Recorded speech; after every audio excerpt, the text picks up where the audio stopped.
त्वमास्यादिलक्ष्यम्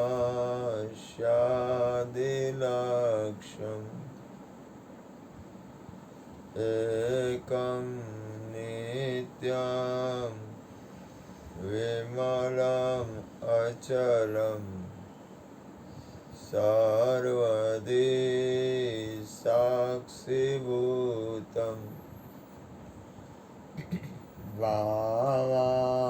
भावातीतं त्रिगुणरहितं सद्गुरु तं नमामि।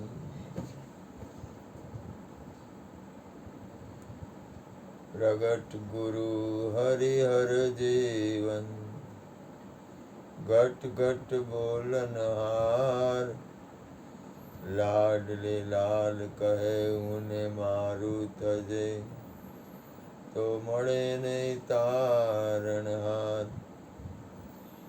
मेरा मुझ में कुछ नहीं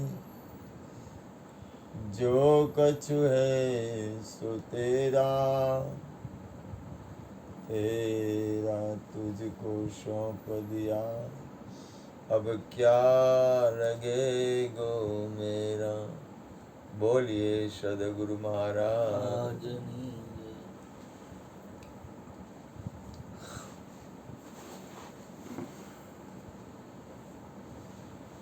સદગુરુની કૃપાથી આપણને સત્સંગનો લાભ મળ્યો છે। આપણી પાસે એક સાધન છે, કારણ કે જેને હાલવું એના માટે કોઈ ને કોઈ સાધન સદગુરુની કૃપાથી હોય।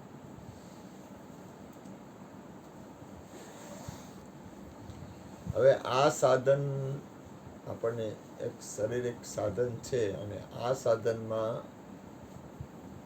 મજા તો આ કાયા છે ત્યાં સુધી છે, પછી તો જૈસી જિંદગી ચાકરી વૈસા ઉनको રહેતા। તમારું જીવન છે ને એને સાર્થક બનાવવા માટે તમારી અંદર થોડું જાગૃત અવસ્થા જરૂરી છે, કારણ કે પરિણામ પોતાના ઉપર આવશે। આ વિશ્વમાં કોઈ ભક્ત બને તો પોતે બને, કોઈ સંત બને તો પોતે બને, કોઈ સતી બને તો પોતે બને, કોઈ જતી બને તો પોતે બને, કોઈ ગુરુ બને તો પોતે બને, કોઈ અવધૂત બને તો પોતે બને, કોઈ પરમહંસ બને તો પોતે બને, કોઈ આત્મકલ્યાણ કરે તો પોતે બને। પરિણામ પોતાના ઉપર છે। હવે તમારે તમારા જીવનની સાર્થકતા તરફ પહેલા તમારું ધ્યાન છે।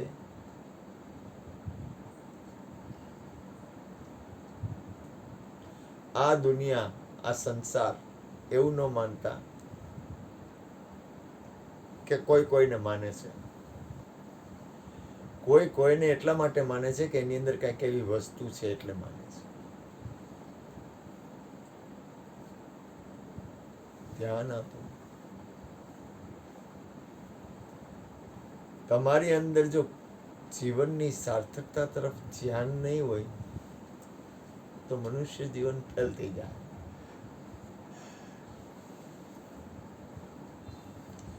તમારી અંદર તમારા આત્મકલ્યાણ તરફ ધ્યાન નહીં હોય તો મનુષ્ય જીવન ફેલ થઈ જાય। કારણ કે અતિ કૃપાથી આપણને મનુષ્ય જન્મ મળ્યો છે અને વિષય વાસના ને વિકારમાં જવા દેવા જેવો નથી।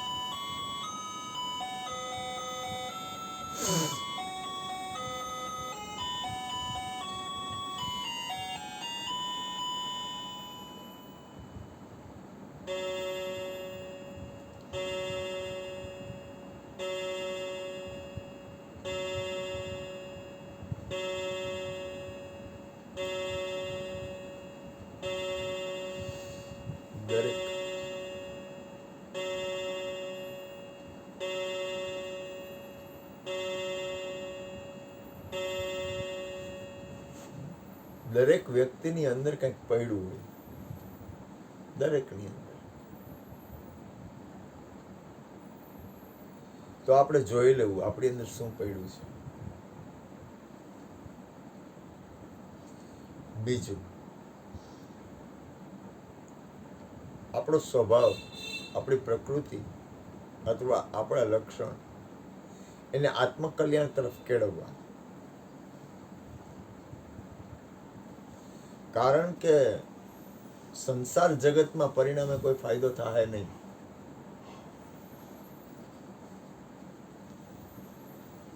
સંસારમાં પરિણામે કોઈ નફો નથી. 100%. આપણે હાલવું પડે એ વાત અલગ છે, પણ એમાં નફો છે જ નહીં. મોહ કરવા જેવો નથી. મોહથી પરિણામે દુઃખ ઉત્પન્ન થાય, પરિણામે નફો નહીં થાય. ગોરધનભાઈ ગિરધરભાઈની વાત કરી, એમના બનેવીના ભાઈની, કે આખો દિવસ પ્રસાદ લઈ અને પછી એના ધ્યાનમાં પોતાના એકાંતમાં મસ્ત હોય. સંસારના પૈસા, વ્યવહાર, વહીવટ જરૂરી છે, સત્ય નથી. તમે ધ્યાન આપો. સંસારના પૈસા, વ્યવહાર, વહીવટ એ જરૂરી છે, એ સાધન છે, સત્ય નથી. મને આનંદ થયો.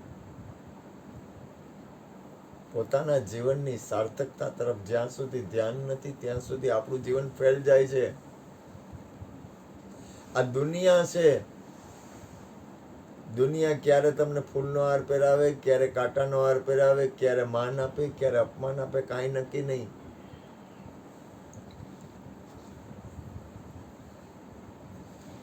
આ સંસારમાં તમારું ધ્યાન તમારા આત્મકલ્યાણ તરફ રહેવું જોઈએ.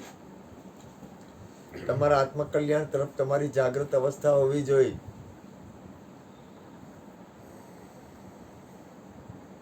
આજે આપણે કોઈ સંત મહાપુરુષના ગુણ ગાય છે, ક્યારે ગાય છે? એની અંદર કંઈક આત્મકલ્યાણનું વાતાવરણ છે, કંઈક એવું પરમાર્થ છે, કંઈક એનું જીવન પોતાના આત્માના કલ્યાણ અને બીજાના આત્માના કલ્યાણમાં પણ છે, એટલે આપણે એના ગુણ ગાય છીએ.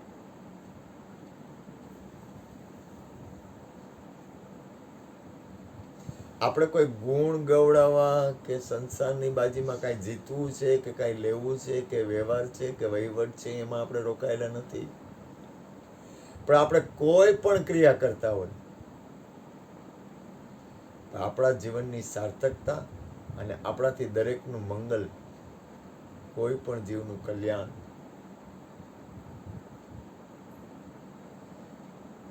કોઈને બને ત્યાં સુધી કોઈના નબળો વાતાવરણ જોઈને રાજી ન થવું.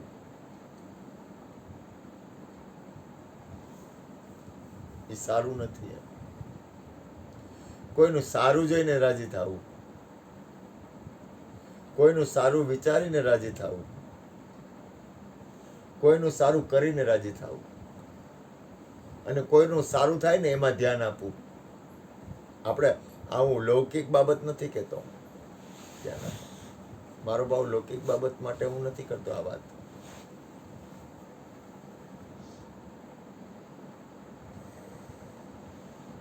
આપણા જીવનને કઈ રીતે સફળ બનાવવું એ બીજાના હાથમાં ન હોય.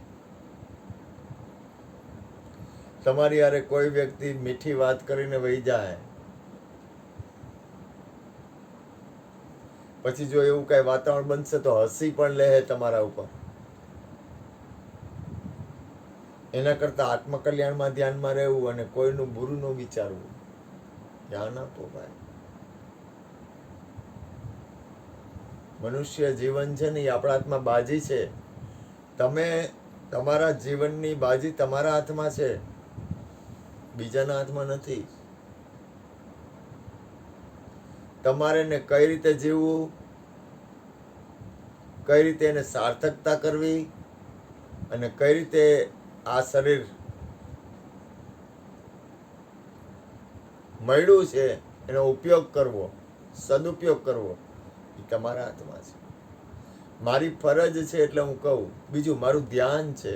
મને ગુરુ કૃપાથી મારું લક્ષ્ય, મારાથી હલાય ન હલાય માલિકની મરજી, મારું લક્ષ્ય એક જ હોય, આત્મકલ્યાણ. દરેકનું મંગલ, દરેકનું કલ્યાણ.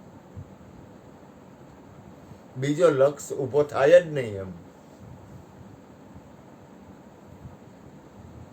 એટલે મારા બાપ, તમને જીવન મળ્યું છે અને જીવનનો કઈ રીતે ઉપયોગ કરવો. હું તો અહીંયા સુધી કહું, બીજાનું તમે ભલું કરો ન કરો સારું છે, ભલું કરો તો, પણ તમારું તો ભલું કરવું. પછી તો મારો નાથ સૌને સતબુદ્ધિ આપે એવી મારી હૃદયની પ્રાર્થના.